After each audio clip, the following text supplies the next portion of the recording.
Welcome back to Lead Generation World Podcast. My name is Michael Free. I'm your host today. We've got a lot of great stuff coming up. Today we get to talk with JT Benton from Ep.6. He's always got some good things to share with us around partnerships and business development, all kinds of good things that he's got going on. So we get to talk with him in a little bit. Don't forget, as always, sign up, register. How many times I'm going to do this, I don't know, but it's this side. Register as soon as possible before prices go up. We hope to see you there. We really got a lot of great stuff planned for the show, and I'm really excited to bring the community together and really help companies navigate this lead gen ecosystem that we're all a part of. So on that note, I also want to thank our sponsors. We've got Digital Media Solutions, who's provided this shirt too, kind of like the last one, but this one's gray. Thank you, DMS, for helping support the show, as well as Lending Tree. You all know of Lending Tree. When banks compete, you win, and always have really great quality leads. So thank you to both of those two main sponsors, and thank you to the rest of the sponsors that are a part of the show that you can find on the website as well. So go to Lead Generation World, check it out, and hopefully we'll see you at the show. So without further ado, let's get this show going and bring in JT. All right, welcome to a Lead Generation World podcast. We've got JT Benton here with us today. Before I get to my first question, I want to read a couple things to you, and then I've got a follow-up question for you. So let me read this to you. I've had the good fortune of getting to know this person as my client, colleague, boss, mentor, and friend. I can't express how great he's been in each role. If I had to choose someone to run my company, work for, work with, or just grab a drink, this person would be at the top of my list. Blank is one of the most unique marketing sales executives I've ever had the pleasure to work with. Over the past 2 years, is building both a mobile product and mobile sales pipeline with his team from the ground up. He's been able to captivate conferences, exhibitions, attendees across the U.S. Again, another person. I was lucky enough to work with this person for over 2 years. We've built a mobile business together. In business, I couldn't have asked for a better partner. Working with this person was nothing short of extraordinary on many fronts. So my first question to you is, what is the cost of pay per referral references these days on LinkedIn?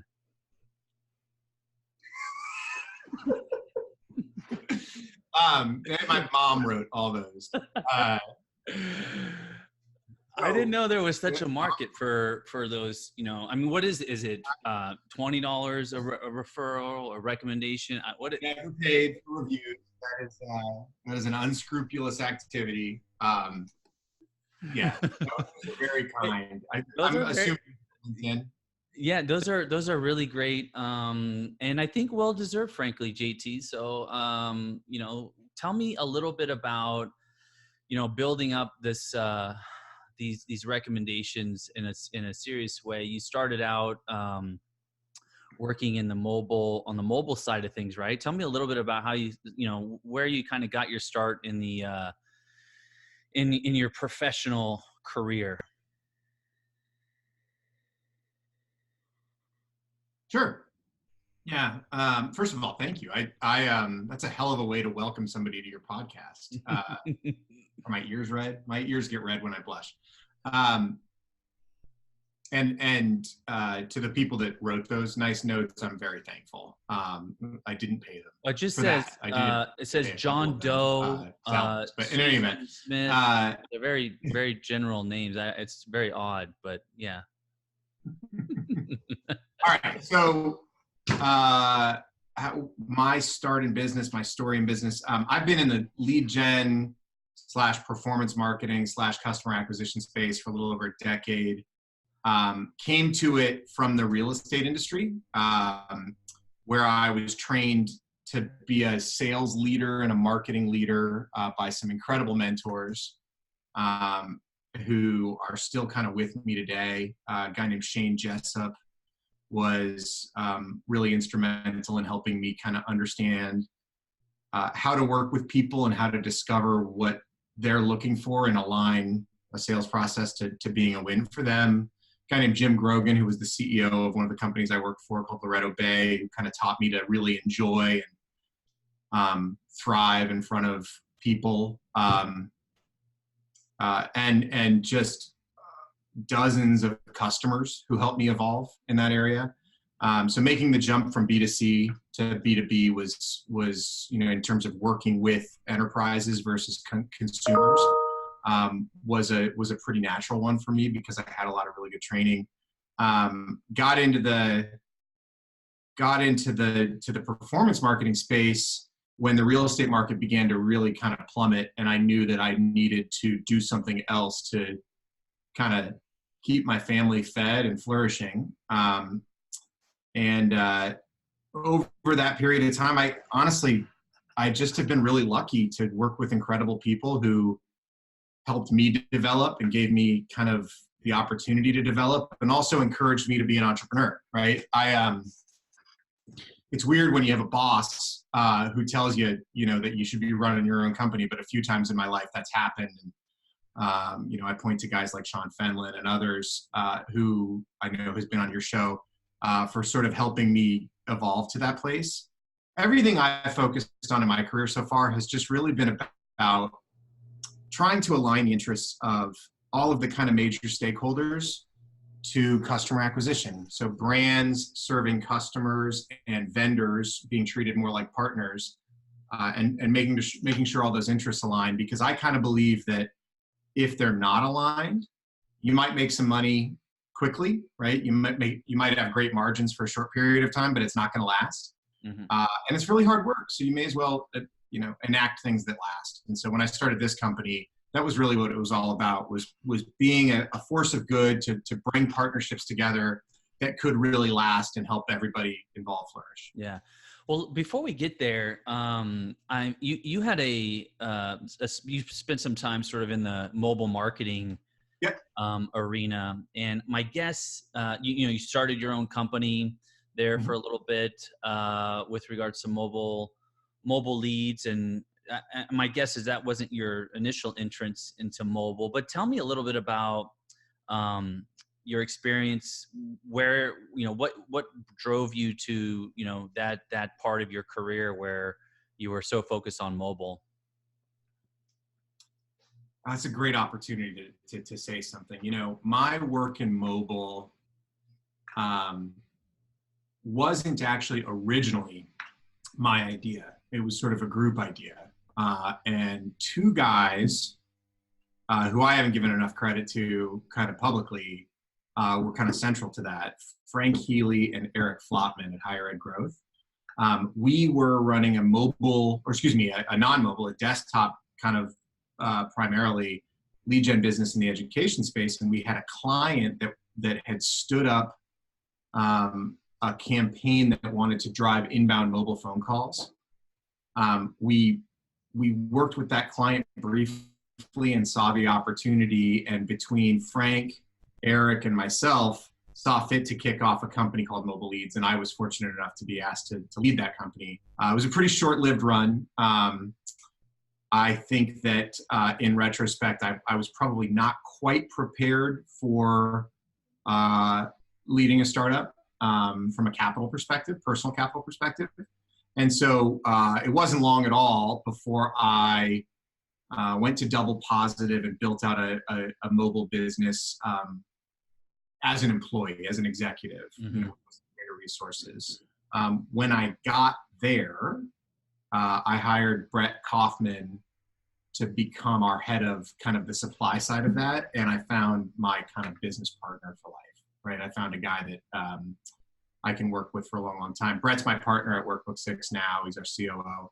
The reason and the motivation for getting into mobile was really simple. As the market for leads became more competitive, the number of companies vying for a consumer's attention became greater, right? And that manifested itself in the form of shared leads. And so as schools, mortgage companies, insurance companies, home services providers, et cetera, all the usual suspects in the performance marketing space on the brand side, as they were buying less and less of a consumer's interest, right? 1/4, 1/2, 1/8, 1/16, whatever it was, however many times that lead was being shared, contact rates were plummeting. And there was all this waste. And so the solution that made just tons of sense to me was, well, if a consumer calls an advertiser and we route them one-to-one, then we eliminate two really big concerns in the lead gen space. The first is contact rate. We're going to sell 100% contact rate. And the second is sort of lead fraud, right? Because we'll build a minimum call duration. Now, this is all very standard now, but it was, I think we were the first ones to do it at real scale, except for maybe Marchex at the time. We would build a minimum call duration into it so that you would know you were on the phone with a qualified consumer. And that was an intersection of market demand and a couple of really big problems in the space that made it possible for that business to grow really, really quickly. I'm speaking specifically to the mobile business at Double Positive. We were able to scale it really well with a small number of really talented employees, and we got lucky. Yeah. Do you think that's evolved? How has it evolved since then? I mean, that's a number of years removed, Sure. 5 years removed, I think, at this point. Where do you, I know, and this really isn't your bag anymore, but just, from looking at it in retrospective and to now, how has it changed, if anything? It's a good question. I think that there are more players sort of attacking that market today. And the definition of what a call has changed, right? So when we started, we stuck to a really, really strict definition, which was a consumer is responding to an ad and they are calling an advertiser from their cell phone. That was the definition of a call. As the demand for live consumers delivered over the phone has risen, right, for those same solution sets we talked about a minute ago, I think transfers have become sort of analogous or synonymous with calls. That's a different thing because that could be a lead that was sold multiple times and then contacted and then transferred. So there's a little bit of customer fatigue there. I think that the other thing that has happened is this absolute proliferation of robo-dialing, right, robocalls, which has just sort of turned people's phones into a conduit for mistrust, right? And so I believe that when a consumer can take action to call an advertiser directly, that's a much more trusting relationship than when a consumer picks up their phone for an outbound call. So there's a lot of trust baked into it. Telephony has changed too. There's all sorts of new businesses that provide messaging services that sort of predate a phone call or preempt a phone call. And that has kind of opened up the channel as well. A lot of cool entrepreneurs in that space as well. Yeah. Let's fast forward a little bit through your career and get to Workbook6, which you touched on a little bit in the beginning about connecting companies, business partnerships together. What are you doing at Workbook6 with you and Brett? Sure. Yeah. So Workbook6 is a little over 3.5 years old. We exist to bring new and exciting partnerships together. So predominantly we represent direct response brands that are US based and they're looking to grow their customer acquisition efforts. Very frequently, those efforts are targeted on relationships with other brands who might want to collaboratively co-market or cross-sale campaigns. And oftentimes up-funnel digital media publishers, right? So maybe a business is working with a well-known lead aggregator and concerned about customer concentration, right? Or vendor concentration, right? If 60% of their leads are coming from lead aggregator A, the effort might be focused on helping them find sources that are up funnel and independent and direct. That has a couple of impacts. One, it's a cost savings, and two, it's an opportunity to optimize at the source level. So we do a lot of that work. We also help companies monetize their customer base by helping them find ancillary products and services that are competitive that they can then market to their customers. So the really simple way to think about Workbook6 is we power partnerships. And unlike a lead seller or an affiliate network or even an ad agency, we're not in the middle of that transaction. We're a conduit for those entities to work directly. So the companies that engage us, typically brands, pay us to go find them sources and partnerships that we introduce to them to work with directly. We don't take a margin from that. Our job is to bring them together. Mm-hmm. And man, that's arguably one of the biggest challenges for, I think, advertisers, at least going back to some of my past history and really the premise of a lot of things that I've done was helping, trying to figure out how to navigate this lead gen performance marketing ecosystem.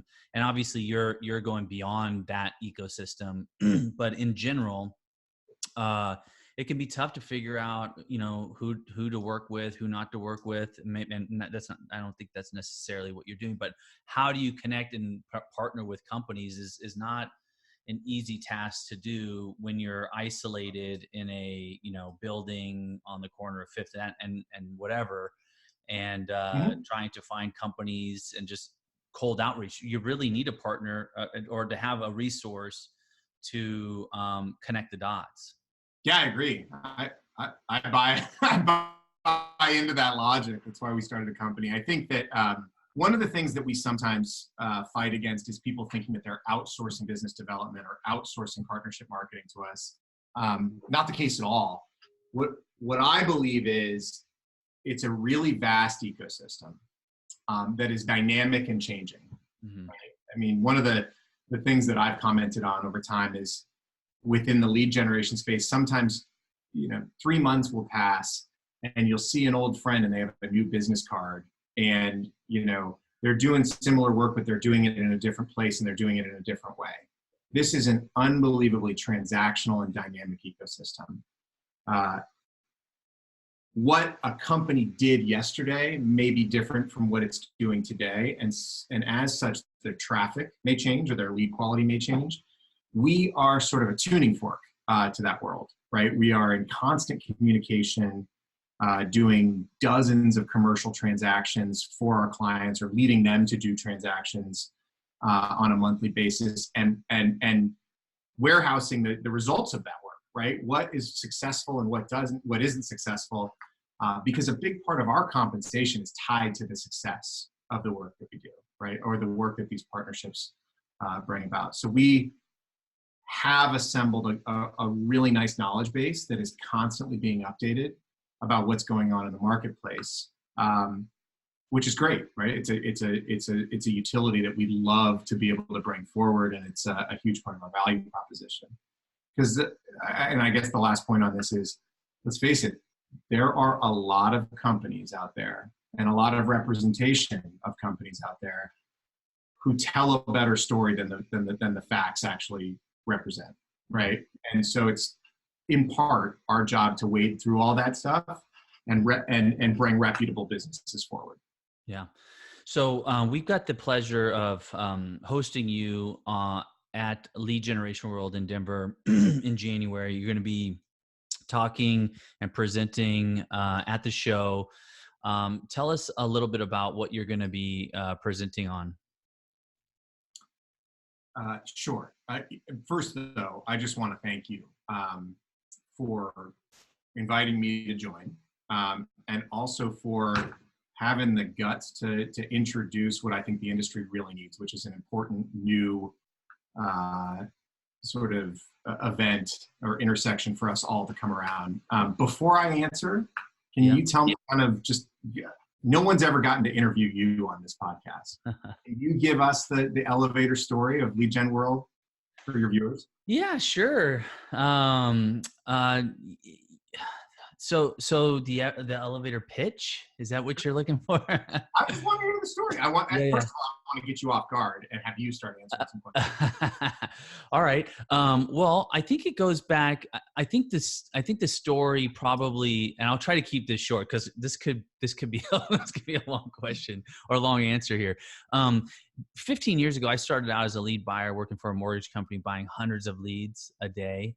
Yep. And I quickly realized, and it was sort of the wild west in those days.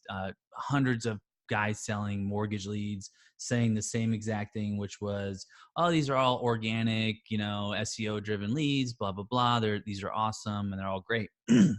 Well, you quickly find out. Actually, you don't quickly find out. You find out, at least back then, after spending thousands of dollars, whether those leads were any good. And unfortunately, the majority of them weren't good. So, I started writing a blog called Lead Critic around these Yep. issues, and really trying, with the goal of trying to bring the community together. At least at that point, my community was fellow mortgage lead buyers, and say, how do we work together to, don't tell me your secrets or anything like that. And I don't really want that, but just tell me if there's somebody that's not doing a good job and for the specific reason, so we can maybe shorten our learning curves a little bit. And so started that, and got involved with other things. And the great LeadsCon was created by Jay Weintraub, and got involved there with the Buyers Summit, and really kind of following down that path of creating great content for the buyers and helping them sort of navigate, this lead ecosystem. Ran LeadsCon for a number of years, or I'm sorry, Leads Council, sorry, not LeadsCon, Leads Yep. Council for a number of years, which, created best practices. And then, it came to a point where I just felt that the industry needed to bring back a show by the industry for the industry, something that really focused on helping all parties navigate this ecosystem, which is performance marketing and lead generation, and providing content that was very specific and very actionable for those people. It's like for the doers of our space, the guys that are doing things, making decisions, that are out there looking for information that's really going to impact their business. That's what I want to do. I want to bring together, the community back, make Legion great again, kind of thing. I know, right? And really, but foster this community and continue to help and grow it. And so that's really the premise of Lead Generation World. What that does, I don't know. I don't suspect to take on the Goliath of the industry show. I just expect to be a show that provides a lot of great information and a great source for the community to come together. And I'll do whatever I can to continue to foster that from my experiences being in the industry, and see where it goes. And so I got a lot of plans, and there's a lot of things in store for Legion World, and I'm really, really excited for Denver. So, and like I said, I'm really happy that you're a part of it, because we're going to talk about content that's maybe a little bit different, and actually provide some really great value to those that are in attendance. So Awesome. so I don't know if that answers your question. That was good. That was good. Has anybody interviewed you on your podcast yet? Has viewed me? Interviewed you? Oh, Has interviewed me? anybody? No, not at all. Awesome. And no, it's I like to have conversations with people, and so this podcast too goes along with it too. It's right. It's highlighting industry leaders like yourself and anybody else that wants to talk about what's really happening on the streets out there, and really get to know people, because as much as there are shadows and dark areas of digital marketing and performance Mhm. marketing and lead gen, and there's things that we can all question what's happening. There's a lot of good things happening, and in fact, I was just on a call today with a lead generation veteran. And he was, we were talking about really the ecosystem and how important it is, because brands can go out there and they can get to a certain scale, but that stops it. We need partnerships to grow Right. even further. And the ecosystem, we have people that know paid search really, really well. We know guys that know calls really, really well. We know brands that know their brand, and bringing it all together is extremely important for the for everybody a part of it. And so Sure. and bringing guys like you to light, and that are helping foster that information, that those connections is really important to me, at least from my point of view of growing this community. That's awesome. Well, that's such a cool story. And, I will always congratulate anybody who takes risk because I know personally how hard it is. You leave safety behind and you go out and kind of blaze a new trail. There's a lot of stuff that you're going to bump your feet into, and you're going to skin yourself up a little bit in the process. But that's where, at least I believe, some of the best rewards are. So first of all, I know I'm not alone in this, but we are all pulling for you and we are all supporting you. And I wouldn't miss this thing for the world, either as an attendee or as a speaker. So thank you for having me. To your original question. Yeah, go ahead. Yeah. Oh, sorry. To your original question, what am I going to talk about? So when we first started talking about this, I sort of did sort of a diagnostic about what I think would really help people. And I've been incredibly fortunate because of the dynamic sort of nature of this industry. In like not all that long a period of time, I've gotten to work in a bunch of different areas of the space, right? So I've worked in the call center community or environment where we sold kind of a BPO solution to big enterprises. I launched a mobile lead business, right? I've sold leads within the education space, within the insurance, within mortgage. I've been an ad agency, and then I've actually been on the consuming side of all this as the chief revenue officer of an insurance company, all prior to starting Ep.6. So I've been around, right? I've been around the pot looking for the handle, so to speak. And one of the things that I've noticed, and one of the things that kind of was a founding point for me in building this business, is less than 20% by volume of the deals you do, the partnerships that you enact, will really drive your business forward. And there are some common attributes and traits of those big kind of trajectory changing enterprise level deals. And a lot of people don't have sales processes, sales training, or just the general approach necessary to go after some of those big deals, right? One of the things that's really interesting about the lead generation space is you can really get by with wholesale relationships, right? I know a lot of companies who are very big, much bigger than mine, who really never have an actual interaction with a brand. They sell to an intermediary, they get their invoices paid weekly or monthly or whatever the case may be, and they live in that sort of like nebulous existence. You can build a pretty good business doing that. You can build a great business if you have a few cornerstone kind of anchor tenant relationships with enterprises, but it's an entirely different process. And so my talk at Lead Generation World is going to be about that, right? I struggle to use the word whale hunting because people are actually hunting whales in parts of the world, and I don't want to align to that practice, but like that's what we're really talking about, is the pursuit and strategic approach of big game-changing deals. I don't want to leave the impression that I'm Zig Ziglar and that all I do is hit grand slams or anything like that. There's been a lot of singles and a lot of doubles in my life, and also a lot of strikeouts. But I have been fortunate enough in a bunch of industries to have gotten some bigger deals done as well.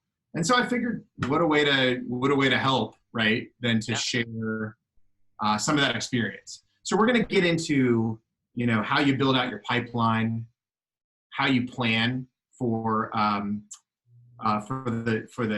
sort of elongated sales cycle, what buying signals to look for and when to capitalize on that, down to like contractual tips, right? How to keep yourself safe in serving a big organization so that when that you don't have too big a concentration issue and that sort of thing. Mm-hmm. We'll even get into relationship management and that sort of thing. I think even prior to that, maybe I'm curious to know your opinion. Some companies just aren't suited for enterprise sales development, right? I mean, I guess there's a point where a company has to go, hey, we're gonna go we're gonna go in on this and go whale hunting, or we're gonna stay down here and continue to feed at the bottom with a bunch of little fish, whatever it may be. And so there's got to be probably some business decision there that says, okay, we're going to do this at this level or this level. What do you, I mean, is there a point in time where a company sort of has to decide? Yeah, I mean, I think what you're really pointing to is a virtual supply chain, right? Yeah. Not everybody does business with Walmart, right? But there's lots of companies that do business with the companies that do business with Walmart. I think that the performance marketing space is similar, and I think that that's fair, right? I think it's okay. I don't think about those businesses as spatially being at the bottom. I just think about the businesses that operate more on kind of wholesale terms in a virtual environment or a dynamic environment. I'm all for it. Look, whatever, as long as you're doing business that you would tell your folks about, right? As long as you're not hurting people or hurting companies or being mistruthful or violating, kind of commonplace morals, fill your boots, right? Go for it. I don't know that my talk will be helpful to those companies because I'm not as much an expert in that sort of segment of the market. But I think that that's a certainly valid business model, right? Like there's nothing wrong with it. In other words, no judgment. That's not where I'm going. Right. That said, I've experienced this firsthand. Having your business kind of reach for the higher bar of getting through an enterprise level procurement process will have a rising tide impact on all of your business, right? It'll improve your collateral. It'll help your messaging. It will make it easier for you to raise money if that's something that you're looking to do. The social proof of having one big logo will help you get more big logos on your list of clients, right? And the sort of buttoning up effect of serving an organization like that can be really good for you. It really can. It's also considered in many ways to be a higher quality revenue, right? If you can move from transactional insertion order based relationships to that, to long-term engaged revenue, that's going to have a higher value for you. It's going to make it easier for you to get, better financing, right? It's going to be good. Mm-hmm. And I guess my point here is,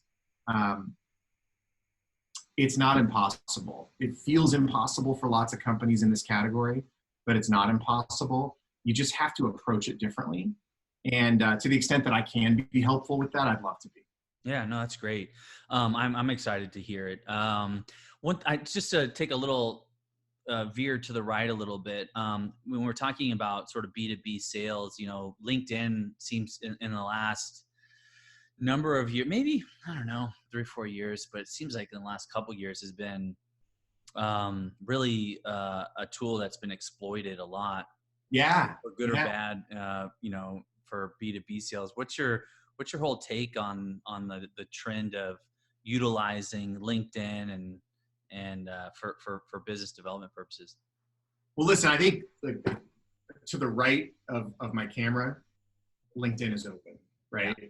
Which is probably true for 80% of the people, the 4 people who are going to view this, or 15 people, or 15,000 people, whoever it's going to be, right? They probably got LinkedIn open. Yeah. LinkedIn's great. Right? It is a massively cool tool. And LinkedIn is really great. Our business uses it. There's a bunch of spam. Yeah. Right. There's a lot of bad stuff too. To the point that I'm starting to miss actual valid messages on LinkedIn just due to the sheer volume of people who want to generate leads for my agency. Right. That's like the email I get over and over and over again on LinkedIn. I'm going to open one. Hang on one second. I think this is what you're referring to. Like, hey JT, excited about your business model. I want to help your agency generate leads, like over and over and over again. So that is a little spammy. And I think that the platform could do something to fix it. I mean, there's all sorts of things that you could do. But what you don't want to do is put too tight a governor on this platform's ability to engage people and allowing people to engage. I think the trick is messaging. It matters a bunch, right? I don't look at LinkedIn as a platform for selling. I don't look at email as a platform for selling. I look at LinkedIn and any other social network. And funny story, I had to use Twitter to get in touch with the CMO of a massive enterprise recently, and I was very sheepish about it. Like I was like, this guy's going to think I'm a total tool. But I was really respectful, and I just said, all I want to do is leverage the medium I have to get in touch with you and see if I can have a conversation. That works, man. Like that really works. People are good. If you limit it and are general and you're sincere and you really have something to talk about, use it as a conduit to setting up a discussion. But like these 7-paragraph sales pitches in LinkedIn, not only am I not reading them, but I actually wonder, is anybody getting any business this way? Is anybody getting it done? I mean, it's got to be a numbers game, I presume, right? I mean, if it's an automated message that's going out to, if you're liking or friending or whatever it is, connecting with, hundreds of people, and then messages are going out, there's got to be some numbers game there, right? Yeah. So I have a personal rule. Never sell something to somebody that you don't honestly and earnestly believe they need. Yeah. Period. Well, yeah. And that would stop, 75% of all these messages on LinkedIn, right? Right. Well, and so it informs my contact strategy. So when I want to begin a dialogue with somebody, I try to be a lot more open about the fact that I don't actually know if my hypothesis is true. Yeah. But I don't actually know. And if this is of interest to you, the best way to do it is to have a conversation, and I'll be vulnerable and open with you, and maybe you can be the same with me, and we'll save ourselves a bunch of time. I'm really not that guy, and my company really isn't really populated by these kind of people who are going to bear down on you and just pitch you. We actually just want to ask a few questions to determine if there's any value in us pitching you, right? If we actually have a solution and if our clients have a solution for you. So yeah, I think LinkedIn is just a channel, right? And how people choose to use it, just like email or anything else, I think is up to them. But my advice would be, ask a question and try to learn if you can be helpful before you start talking. Right. So that's the messaging part of it, right? And now there's a very social part of it that's been arising over the last couple, people posting content, a content distribution tool here now that's getting thousands of likes or whatever it is, comments, and they're being utilized for that type of thing as well. What do you think about that? You see these guys that, post something as a story or a video or whatever it is. And, they're getting tons of attention that way. I'm fascinated by it, honestly. Like, I really am. I can't stop looking at it. It's, and not in the way like that you might think. Like, there's a person, there's a woman who posts sort of like satirical videos on LinkedIn and makes fun of salespeople and sales managers and clients, and it's entertaining, right? And there's all of these budding sort of businessy social media stars, influencers, who are posting videos constantly, and it's a really interesting phenomenon. I could never do it. I'll go on the record now. I don't think there's any risk. I'm never going to be a LinkedIn video publisher. Yeah. Despite the fact that it may be awesome for my business, right? I hate looking at myself on camera, right? I have minimized the view of me on this particular interview. And I also feel like very bashful about self-promotion, right? I really kind of want it to be all about the people, all about the company, all about helping, and sort of all eat last, right? That's the approach that I try to take. And there's not like I'm a little earnest, right? I'm a little prude for it, I guess is what I'm saying. But there are some people who don't have that concern who are absolutely killing it. Like, obviously this is the one that everybody would talk about, but Gary Vaynerchuk, right? That guy breathes on LinkedIn and he gets 10,000 likes. It's absolutely crazy. Yeah. No, I mean that Gary's, I mean, he's a social media powerhouse, right? I mean, he's on, utilizing all media. In fact, I think I saw something the other day. He's like on TikTok, which do you even know what that is? Yeah, Yeah. I do, but I know what it is because I have a 12-year-old and an 8-year-old. I'm not a TikTok user. Yeah. I mean, but the point is that he's just, nailing everything and, it seems to be working. But that, I mean, the amount of energy and Right. focus that he has to have to continue to keep that thing going it's got to be exhausting. Gotta be. Gotta be. I don't know when Listen, a I'm not downtime doing is, it. Yeah. I'm not doing it. And I'm exhausted. Right? So I don't even know what the hell's going on there. Like I write, I tweet a little, right? I post. I have to remind myself to do all those things. I love to write. And what's tricky is like I see all this video content and I know people are interacting with it way more than they would a blog post. But I'm an old dog and I don't want to be taught a new trick. I love to write because of the cathartic experience of it. Yeah. Yeah. Well, I think it's good. I mean, there's all forms of content and articles and writing is great. And even on LinkedIn too, right? Because, 4 or 5 years ago, they also, the act of writing longer blog posts on LinkedIn became really popular there too for a while. So no, it's all good. Let's sort of tail things back into, partnerships and a little bit more about what you're up to with regards Sure. to those partnerships. Is there a specific we're obviously this is lead generation world, which focuses on the lead gen ecosystem and performance marketing, but that's not necessarily workbook 6. What is workbook Right. 6 sort of, when you think of if you had to narrow it into a silo of an industry or two or whatever, what is it, where's the focus there, where are you guys sort of most successful? It's hard to answer that question. We're industry agnostic. We've to date served ooh, uh, a bunch of dozens of companies. Almost all of them have been brands, like direct response brands in the U.S., a few overseas and offshore. Um, Financial services, insurance, real estate, mortgage, consumer packaged goods, all sorts of different companies, right, and industries.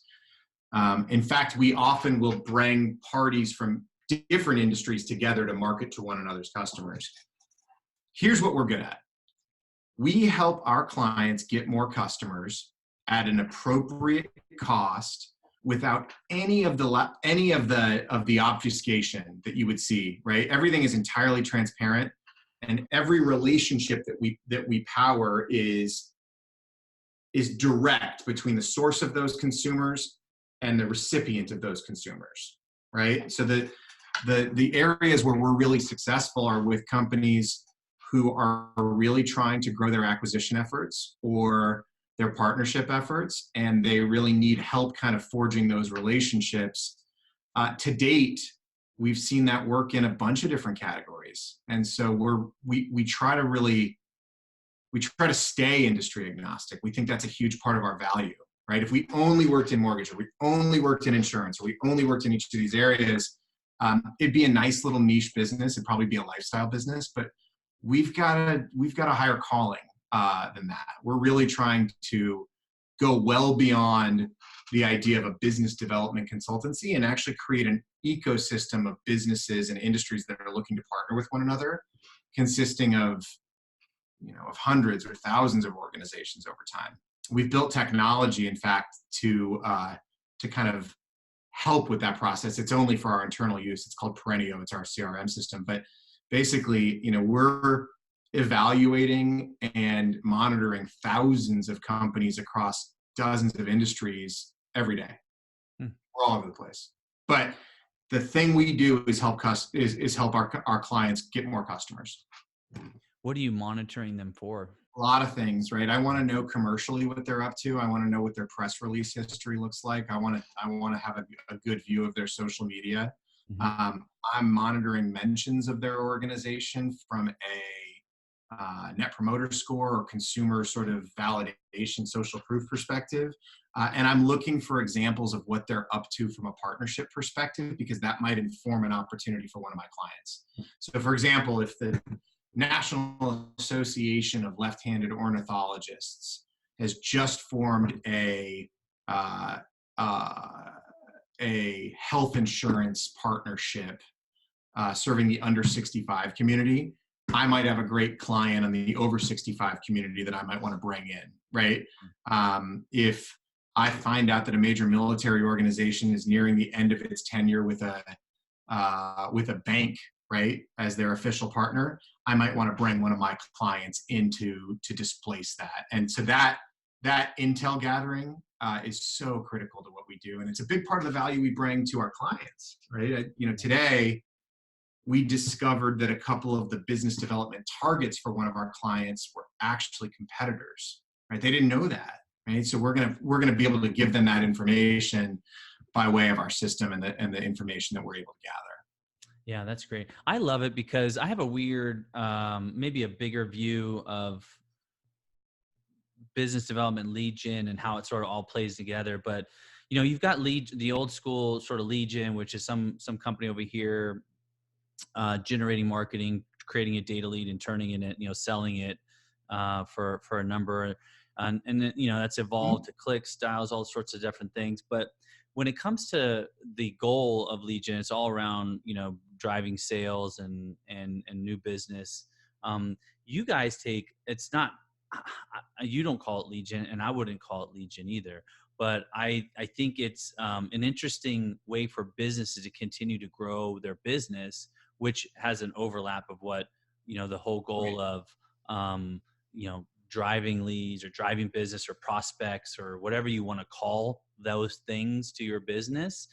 It's a whole other strategy that you guys utilize, and I wouldn't say it's in the same silo, but I think it's under the same tent, around business and driving and growing businesses. What would you say to that? I would say that almost every company that is looking to acquire customers runs on some facsimile of this unit economic equation. Mm-hmm. The lifetime value of the customers brought in divided by the cost of acquiring those customers, right? Mm-hmm.